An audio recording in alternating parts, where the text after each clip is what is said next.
Welcome everybody to this new thing I'm going to be doing. This is called Kruzin for a Bruzin, where I sort of dissect and go over all the latest fights. Today we're going to be going over UFC Vegas 22 Brunson versus Holland. Incredible fight card. Lots of good fights on the prelims and then also on the main card. Do feel like Brunson and Holland was a little bit lackluster, but we'll get into that. On the first one up on the prelims, we have Bruno Silva and JP Bays. Now, I did have JP coming into this. I thought for sure that JP would be able to stand up with Bruno, maybe even submit him in one of the later rounds. Bruno Silva does train with Henry Cejudo, believe it or not. He was in his corner coaching him the entire way, and Bruno did an excellent job. He ended up TKOing JP in the second round. I do believe Bruno in the future has plenty of potential, and I would guarantee to look forward to seeing him looking at a title shot in the near future. Second one up on the prelims, we do have Montel Jackson versus Jesse Strader. I had Montel winning this one all the way, and he ended up doing that. He went ahead, he TKO'd him in the first round with a minute and 58 seconds in. He, do I have that on here? Yeah. They were both very close in strikes, as you can see, leading up into the fight. Or not leading up into the fight. During the fight, they were very close in strikes. You can see here, they were pretty matched up pretty evenly. Montel just ended up catching Jesse and knocking him down and finished the fight. So good on Montel. He looked pretty good out there. Looked very accurate, very precise with his strikes. So look forward to seeing him again. Moving on to Trevin Giles and Roman. Man, I had Roman all the way in this. I really believe that Roman would knock out Giles or submit him. I thought that Roman would be able to finish this fight. He ended up not being able to do so. He seemed a little off. You can see in the matchups on him in strikes and significant strikes. Roman was beating him on the feet. Giles was able to get him down a couple of times. Roman was able to try to submit him a couple of times. Didn't end up doing that. Giles ended up winning that in a unanimous decision. Moving on to Santos and Grant. I was really excited for this one. Grant ended up debuting at 155 last night, going up against a veteran. Leonardo Santos has been in the game for a really long time. It's no surprise that he was able to stand up with Grant the way he did. Grant is a big up-and-comer. He's a master on the ground. He's a submission artist, if you will. He wasn't able to dominate Leonardo like he has been able to with his past competitors, which is rightful so because Leonardo is a veteran. He's been here once or twice before. This is absolutely no new thing for him. Grant was able to take him down once through the entire fight, and it wasn't until the last, I want to say, 2 seconds. 2 seconds was left in the last round, and Grant was on top of him. Leonardo was on his back, and Grant just Hail Married it. He gave it his all and just started throwing hammer fists from up top and was able to absolutely knock out Leonardo. I mean, it was lights out. He was laying there for a good minute. So I look forward to seeing Grant fighting in the 155. He looked good. He looked big. He looked nice and strong.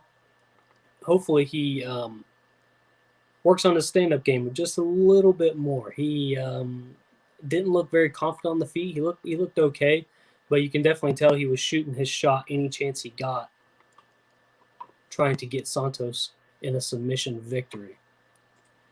Moving on to, I'm not the greatest with these names, so you'll have to forgive me. Marion Renal and Macy Chiasson, I think is how you say her last name. Macy actually ended up getting a huge shout out from another Louisiana native, Dustin Poirier, last night for her victory.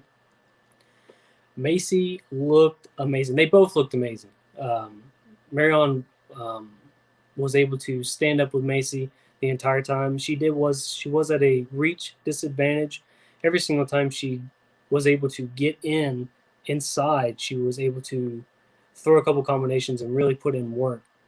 Macy ended up dominating that fight, though. As you can see, she won with a unanimous decision and also outstruck her completely.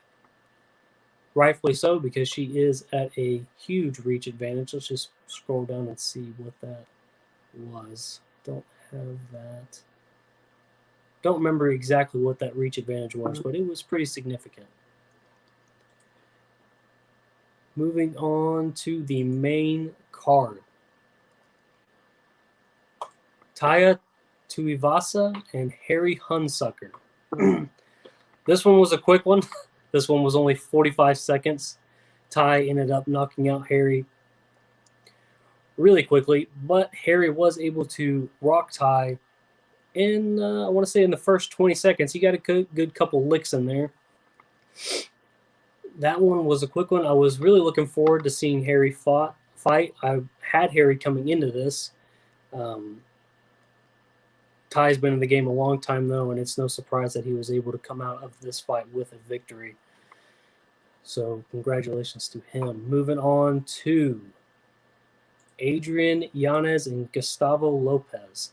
Now, the only reason I had Gustavo coming into this was the fact that Gustavo, he's been in this for a pretty good while, and Adrian's just a young guy. He's had a couple good knockouts. He recently won a $50K bonus for one of his last leg kick knockouts. But I did have Gustavo coming into this.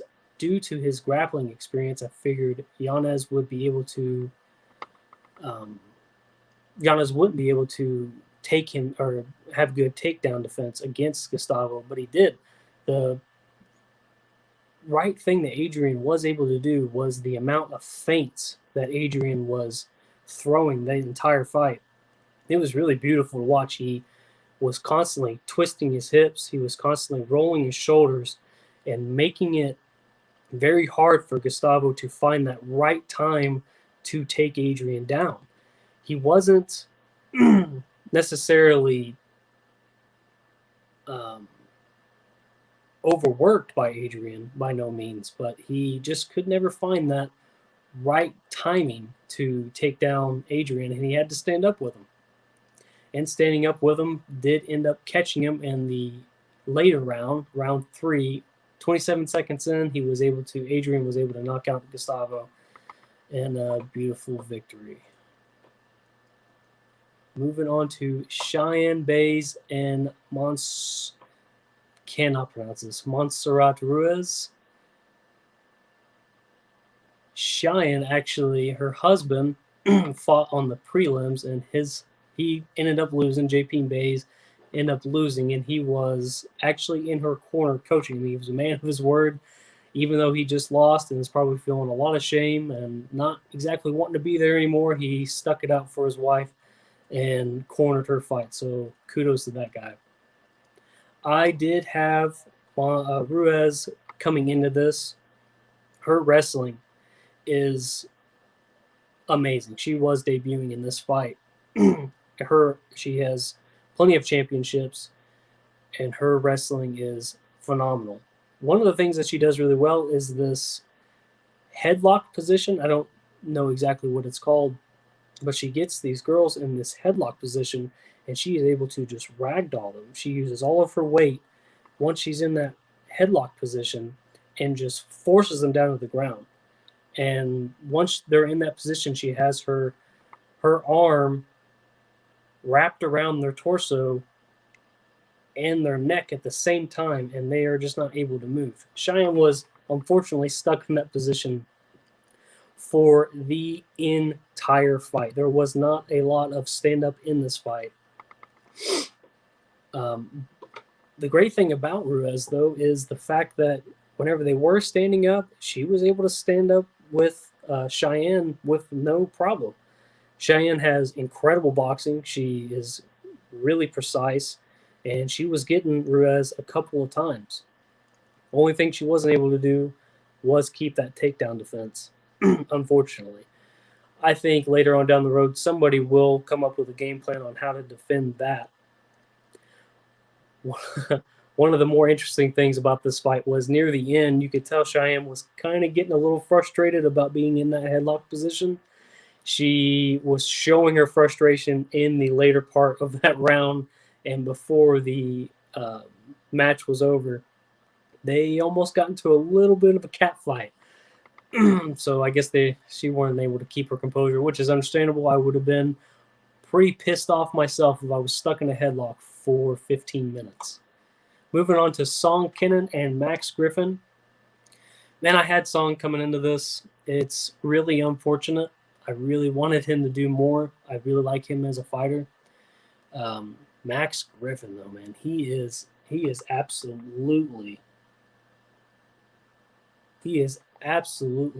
a man whenever he is standing up and throwing those punches. He was putting in work. He was able to get plenty of all those strikes. 61% of the total strikes that he threw 28 strikes, 17 of them he landed. That's amazing. In only 2 minutes, he was able to catch Song and end up TKing him. So congratulations to Max Griffin. Now the main card, what everybody wants to get to. Derek Brunson and Kevin Holland. I, like everybody else, had Kevin coming into this. I love Kevin as a fighter. I love all the trash talk. I love everything about him. He is amazing. I mean, if you look at the stats of the fight, 81% of the total strikes that he threw, he landed. I do believe Kevin could have won this. And what I would like to see him do is work on his takedown defense just a little bit. Whenever he is rocking his opponent, take his time, take a step back, and really assess the situation. Don't rush in. I really believe he would have won because he rocked Derek a good couple of times. If Kevin would have just took a step back and really assessed the situation whenever Derek was rocked and not rushed in and start throwing Hail Marys at him, he could have won that fight. Unfortunately, Derek was able to take Kevin down multiple times. 6 times throughout the entire fight. And he was not exactly doing a lot of work. That is the most lackluster part of the entire fight. Every time Derek did take Kevin down, he didn't really do a lot of work. Once he was on the ground, he wasn't advancing his positions. He was throwing strikes, but they were just rabbit punches, things like that. He never really advanced his position any. He got side control a couple of times, half mount a couple of times, but he never sought out a submission attempt or anything. Kevin was able to get up a couple of times, but he was getting overtook the entire time in that fight. Kevin actually was talking to Khabib. Khabib and Dana were sitting on the sidelines, and Kevin was asking Khabib for he was shouting out to him, saying, hey man, we're tell me when the shot's coming. If Kevin may have would have took this fight just a little bit more serious, which he should have, because he was fighting a number 7 ranked competitor. If Kevin would have taken this fight just a little bit more serious, he could have come out on top of this with a victory and then on his way to a title shot. Kevin has plenty of potential if he would just settle down just a little bit. I love everything that he does. I love all the trash talk. I love his energy. That's exactly what you need out of a fighter. It's enjoyable for all the viewers to watch. So I would like to see this spot run back. I would really like to see that. Tell me what you guys think. I think this fight needs to be ran back, and I would like to see Kevin actually work on his takedown defense just a little bit more. He was getting taken down just a little bit too easily. Now that that's over, we do have some bigger events coming up.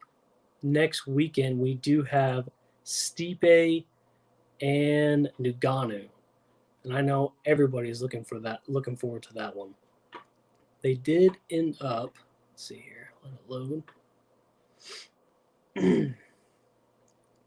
We'll take a look at the main card. We won't worry about the prelims right now. We'll cover that next week. But on the main card, you have Jamie and Kama. You have Sean O'Malley making his return back to the octagon after a unfortunate loss. He'll be facing Thomas Almeida. He is a huge Vegas odds winner in this, surprisingly enough. Then you have Tyron Woodley and Vincent. I do not believe Tyron will come out of this on top. I believe he may lose to Vincent in this one. Then you have the number 2, Stipe and Ngannou. I am looking forward to this fight so much. I would like to see in this fight Francis come back to this fight with a little bit more of takedown defense. In the last fight, every time Stipe would shoot his shot, it's almost like Francis would fall down like a tree. He would let his legs get wrapped up by Stipe, and he would just topple over. I do believe if Francis can keep this fight on the ground, standing up, if he can keep this fight standing up, he will be able to come out on top on Stipe because he was able to rock Stipe a good amount of times in their last fight. But who knows? Maybe Stipe will work even more harder on his stand-up and end up knocking out Francis. You just never know in these fights, especially when you get to these big boy fighters. One punch and the fight's over. You've seen that this weekend with Ty and Hunsucker. All it takes is one punch for these big boys.